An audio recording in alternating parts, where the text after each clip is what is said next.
కుంభరాశి వారు ఒకవైపు ఏళ్లనాటి శని సంచార స్థితి, ఆదివారం అమావాస్య పుష్యమీ నక్షత్ర సందర్భంగా రవి పుష్యార్క యోగాన్ని, అద్భుతమైన సిద్ధులను, అర్ధాష్టమ కుజుడు అర్ధాష్టమ గురు దోషాన్ని ఎలా తొలగించుకోవాలో ఈ వీడియోలో సవివరంగా సంపూర్ణంగా తెలుసుకుందాం. కుంభరాశిలో ఏ నక్షత్రాలు వస్తాయనగా ధనిష్ఠా నక్షత్రంలోని 3వ పాదం, 4వ పాదం, శతభిష నక్షత్రంలోని 4 పాదాలు, పూర్వాభాద్ర నక్షత్రంలోని 1, 2, 3 పాదంలో కలిపితే కుంభరాశి అవ్వడం జరుగుతుంటుంది. అలాగనే చాలామందికి పుట్టినటువంటి కాల సమయంలో డేటా ఆఫ్ బర్త్లో లేనటువంటి కారణం వలన పేరు యొక్క మొదటి అక్షరాన్ని అనుసరిస్తూ ఆ రాశిని తెలుసుకునే ప్రయత్నం చేద్దాం.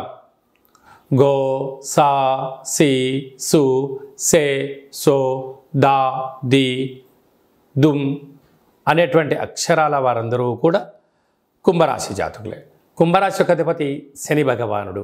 వీరికి రాశిలోనే శని భగవానుడు వక్రగమన ప్రయాణం అవ్వడం వలన, అర్ధాష్టమ కుజుడు అర్ధాష్టమ గురువు కావడం వలన, అష్టమ స్థానంలో కేతు సంచార స్థితి, గ్రహాలలో అత్యధికమైనటువంటి గ్రహాలు అనుకూలంగా లేని కారణం వలన ప్రతిరోజు సూర్య నమస్కారం చేయడం, తెల్ల జిల్లెడు వృక్షం దగ్గర దీపం పెట్టడం, తెల్ల జిల్లెడు వృక్షం చుట్టూ ప్రదక్షిణ చేయడం, సూర్యాసనాలు, సూర్య నమస్కారాలు యోగాన్ని, అదృష్టాన్ని కలిగిస్తాయని చెప్పి గమనించాలి. పక్షులకైనటువంటి కాకికి ఆహారాన్ని ఏర్పాటు చేయడం, పితృదేవతల యొక్క గతించిన వారి యొక్క ఆశీస్సులు అని చెప్పి గమనించాలి. కుక్కలకు ఆహారాన్ని, మద్యాన్ని పోయడం వలన రుణ సమస్యలు, రోగ సమస్యలు తొలగిపోతాయని చెప్పి గమనించాలి.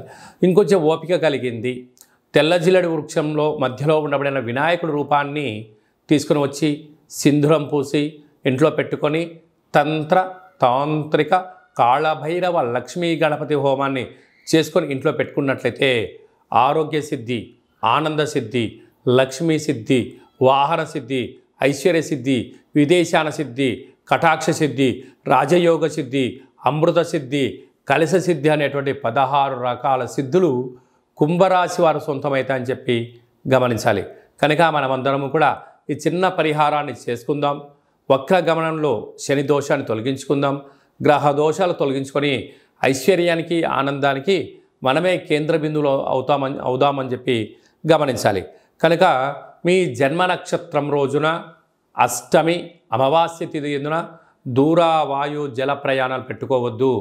వీలైనంత వరకు మౌనం, ధ్యానం, ఆధ్యాత్మికత, ప్రశాంతతకు కేంద్ర బిందువు మీరు అవ్వగలిగితే మంచి కాలము మీదే అని చెప్పి గమనించాలి.